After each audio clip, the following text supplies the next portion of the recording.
35 साल की उम्र में मैं बिल्कुल ही तनहा रह गई थी। मेरे पति आर्मी में काम करते थे और 1 साल पहले ही उनकी मौत हो गई और हमारा कोई बच्चा भी नहीं था। तो मैं बिल्कुल ही अकेली एक छोटे शहर में रहती थी। सुबह के वक्त मैं बच्चों को पढ़ाने जाती, पर काम से वापस आने के बाद समय काटना बहुत मुश्किल हो जाता। मैंने सोचा अभी मेरी उम्र ही क्या है, तो मैंने जिम ज्वाइन कर लिया। स्कूल के बाद मैं रोज जिम जाती थी और 1 घंटा एक्सरसाइज करती थी, जिससे मेरा थोड़ा टाइम भी कट जाता था। जिम में मेरे टाइम पर एक मर्द आता था जो मुझे देखता रहता था। मुझे अच्छा लगता था कि कोई तो मर्द है जो मुझे देख रहा है, क्योंकि अब तो मुझे देखने वाला, मेरी तारीफ करने वाला कोई भी नहीं रहा। जब मैं कोई एक्सरसाइज गलत करती तो वह मेरे पास आकर मुझे सही तरीके से करना सिखाता और कभी-कभी इस बहाने हाथ लगा देता। उसका हाथ गलती से भी लग जाए तो मुझे एक अजीब सा एहसास होता था और उस वक्त एहसास होता था कि मैं कितनी अकेली हूँ और अपनी सरकारी नौकरी के चक्कर में मैं कितनी तनहा रह गई हूँ। मेरा नाम सिमरन है। 24 साल की उम्र में मुझे सरकारी टीचर की नौकरी मिल गई थी। मेरे लिए तो खुशी का ठिकाना ना रहा, क्योंकि सरकारी परीक्षा में पास करना इतना आसान नहीं होता। मेरी पोस्टिंग घर से दूर एक गांव में हो गई और मेरा काम में धीरे धीरे मन भी लग गया। बस रात के वक्त मुझे बहुत ही अकेलापन महसूस होता। साल बीतते गए और मेरे माँ बाप को मेरी शादी की चिंता सताने लगी, पर मैं शादी नहीं करना चाहती थी, क्योंकि यह नौकरी तो मैं कभी नहीं छोड़ सकती। तभी उस गांव के एक घर से मेरे लिए रिश्ता आ गया। लड़का आर्मी में काम करता था और साल के 3 महीने अपने घर पर रहता था और बाकी के समय अपने ड्यूटी पर। मुझे रिश्ता पसंद आ गया तो मैंने उस लड़के से शादी के लिए हाँ कर दी। उस वक्त मेरी उम्र 26 साल की हो चुकी थी। ससुराल में मेरे पति के अलावा मेरी सास, ससुर और मेरा एक कुंवारा देवर रहता था। मेरा देवर अपने पापा के साथ खेत संभाला करता था। मेरे पति अपने काम से हमें पैसा भेजा करते थे और साल के 3 महीने वह घर पर ही बिताते थे। शादी के बाद तो 15 दिन तक वह मेरे साथ ही रहे, लेकिन फिर उन्हें ड्यूटी ज्वाइन करना था तो वह चले गए। मुझे उनकी कमी खलने लगी और रात को अपने पति के लिए तड़पती रहती। बस फोन पर ही मेरी उनसे बात हो पाती थी। मेरा देवर कभी कभी मेरे कमरे में आ जाता और मेरे साथ बातें किया करता था। वह मेरी ही उम्र का था। धीरे धीरे मुझे अपना देवर पसंद आने लगा, क्योंकि वह मेरे पति से ज्यादा मुझे समय दिया करता था। वह हमेशा मुझे हंसाता रहता था। मेरी सास को बिल्कुल भी पसंद नहीं था कि देवर मेरे कमरे में वक्त गुजारे। इसी वजह से वह मुझे ताने मारती थी, पर मैंने उनकी परवाह नहीं की, क्योंकि आखिर मैं भी तो एक औरत हूँ। कब तक ऐसे जीऊं? और देवर के साथ मेरा कोई गलत संबंध नहीं था, बस दोस्त मानती हूँ मैं उसे। जब मेरे पति 6 महीने बाद घर पर आए तो मेरी सास ने मेरे पति के कान भर दिए। न जाने उन्हें क्या उल्टा सीधा बात बता दिया कि मेरे पति मुझे पर ही बरस पड़े। मैंने कहा, आप चले जाते हो इसलिए मैं विजय से बात कर लेती हूँ, पर हमारे बीच में कुछ भी ऐसा वैसा नहीं है। लेकिन मेरे पति ने अपनी माँ के साथ मिलकर देवर की शादी करवा दी। मेरे देवर अब अपनी पत्नी के साथ वक्त गुजारने लगे तो मैं फिर से अकेली हो गई। फिर मैं कुछ बच्चों को ट्यूशन पढ़ाने लगी, जिससे मेरा समय कट जाया करता था और जितना भी समय मिलता मैं अपने पति से फोन पर बात किया करती थी। शादी को 8 साल हो गए थे, पर मैं गर्भवती नहीं हो पाई और 8 सालों के दौरान मैंने इतने ताने सुने कि मेरे आंखों से आंसू आ जाते। मेरी देवरानी को 2 बच्चे हो गए थे और मेरा गोद अभी भी सूना था। मेरी सास मुझे बातें सुनाने का एक भी मौका नहीं छोड़ती थी। कहती, पढ़ी लिखी बहू है, इतनी देर से शादी किया और बच्चा पैदा करना भी इतना जरूरी नहीं समझती, ताकि काम छोड़कर घर पर ना बैठना पड़ जाए। मेरी देवरानी भी मुझसे बहुत जलती थी और एक दिन आर्मी वाले घर पर आए, साथ में मेरे पति की लाश लाए थे। मेरे पति की मौत के गम से बाहर आने से पहले ही मेरे ससुराल वालों ने मुझे घर से धक्के मारकर निकाल दिया। मेरी देवरानी तो मुझसे पहले ही जलती थी, क्योंकि देवर के साथ में शादी से पहले बहुत घुल मिल गई थी। देवरानी ने साफ साफ कह दिया था कि अगर यह विधवा औरत घर पर रहेगी तो मैं घर छोड़कर जा रही हूँ। बाकी का कसर मेरी सास ने पूरा कर दिया। हालांकि मेरे ससुर और मेरे देवर ने मेरा साथ तो दिया था, पर उनके आगे कुछ भी नहीं बोल पाए। उसके बाद मैंने उस गांव से ट्रांसफर लेकर एक छोटे शहर में आ गई और 1 साल से अकेली जी रही हूँ। यही वजह है कि मैंने जिम ज्वाइन किया, ताकि और लोगों से मेरी जान पहचान बढ़े। इसी बीच मेरे स्कूल की छुट्टियां आ गई थी, तो मैंने सोचा कि अपने भैया भाभी के पास चली जाती हूँ। मेरे माता पिता का इस बीच में देहांत हो गया था, तो अब मेरा भाई ही बस रह गए थे, जो कि मेरे से 4 साल बड़े हैं। जब मैं ट्रेन पकड़ने के लिए जाने लगी तो काफी लंबा सफर था और मुझे पता नहीं क्यों अकेले घबराहट हो रही थी। मेरे पास वाली सीट पर एक 40 साल का आदमी आकर बैठ गया। वह मुझे बार बार घूर घूर कर देख रहा था। मेरे पीने का पानी खत्म हो गया था, तो मैंने सोचा अगले स्टेशन में उतरकर भर लूंगी। पर जैसे ही अगला स्टेशन पहुंचा तो वह आदमी मुझसे मेरा बोतल छीनकर बोला, मैं भर लेता हूँ, कहकर जल्दी से चला गया।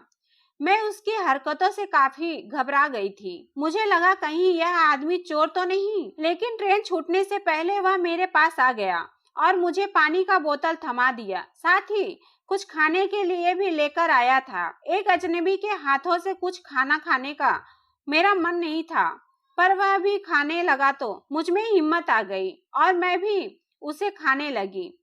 बहुत तेज भूख लगी थी। घर से लाया हुआ खाना तो कब का खत्म हो चुका था। जब रात को सोने का वक्त आया तो मुझे ऊपर वाली सीट पर सोना था। उस आदमी ने कहा, मैडम मेरी नीचे वाली सीट है, तो आप इस पर सो जाइए, मैं ऊपर सो जाऊंगा।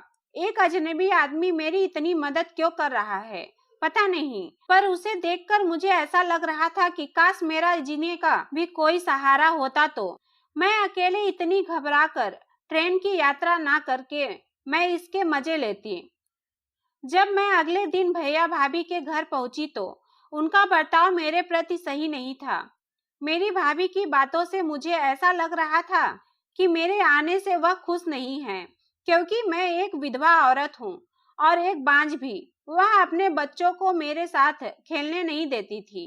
एक दिन तो भाभी ने कहा कि तुम्हारे आने की वजह से बच्चे पढ़ाई नहीं कर पा रहे हैं और दिन भर तुम्हारे साथ बातें और शरारत करते रहते हैं।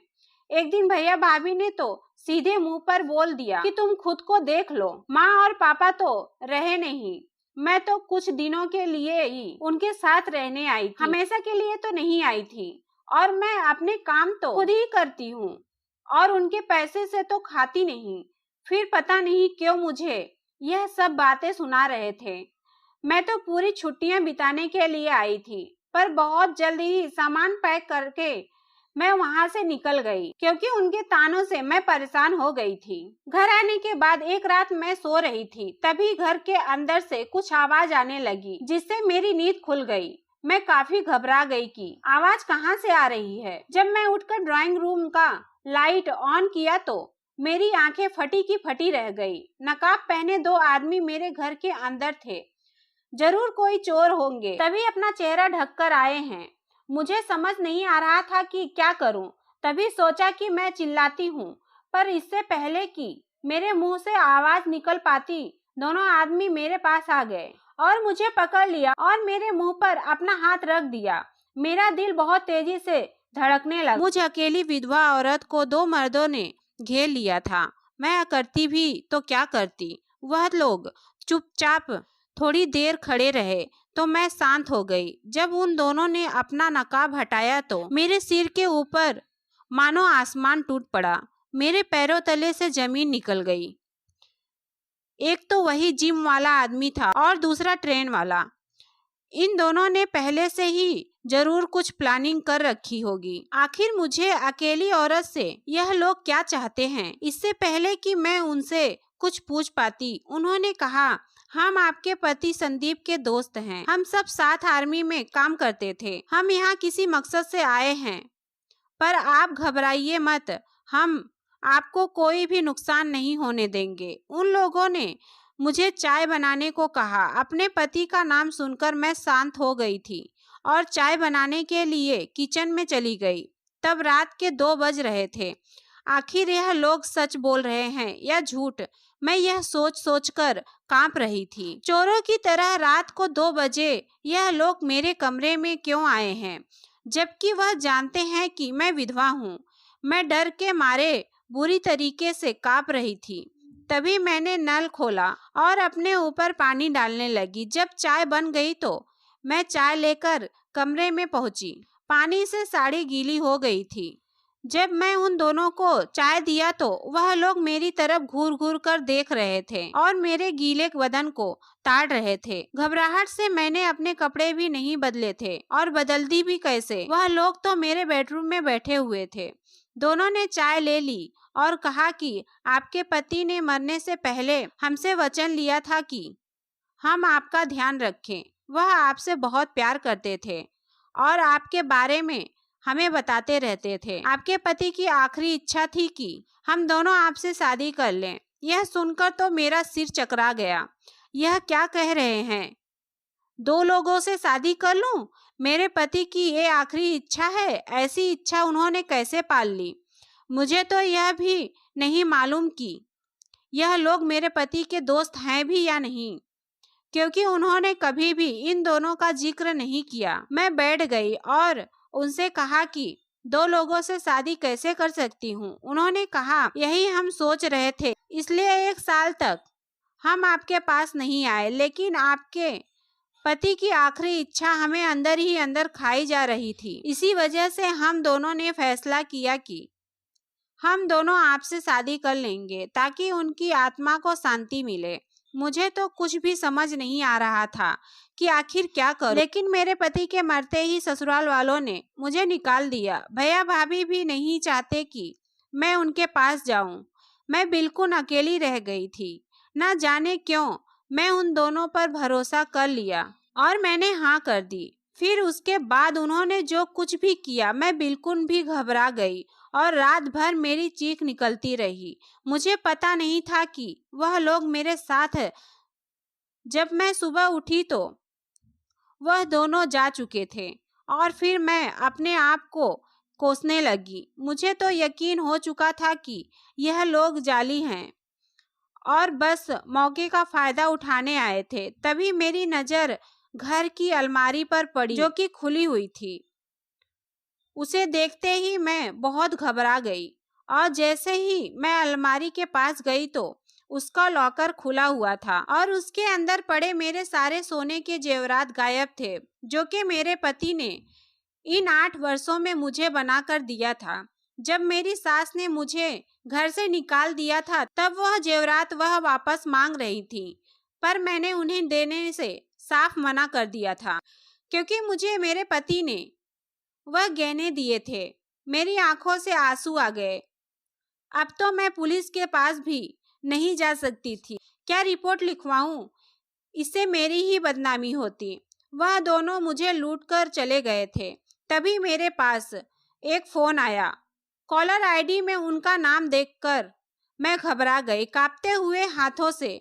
जब मैंने फ़ोन उठाया तो उधर मेरी सास मुस्कुरा रही थी, हंस रही थी और कहा कि तेरे कलेजे में भी ठंडक पहुंच गई और मेरे कलेजे में भी। मैं समझ चुकी थी कि उन दोनों आदमी को मेरे पास उन्होंने ही भेजा था ताकि वह गहना चुरा सके। ऐसा लग रहा था कि मेरे साथ एक गंदा मजाक हुआ है। लेकिन करीब 6 महीने बाद किसी ने मेरे दरवाजे की बेल बजाई। जब मैंने दरवाजा खोला तो मेरे देवर सामने खड़े थे। मैंने कहा, आप क्या लेने आए हो? तभी उन्होंने मेरे सारे गहने मुझे वापस कर दिए। मेरा देवर अंदर आया और कहा, भाभी, मेरी माँ और मेरी बीवी ने आपके गहने लेने के लिए यह सारा गंदा खेल रचा था। लेकिन बुरे कर्मों का नतीजा हमेशा बुरा होता है।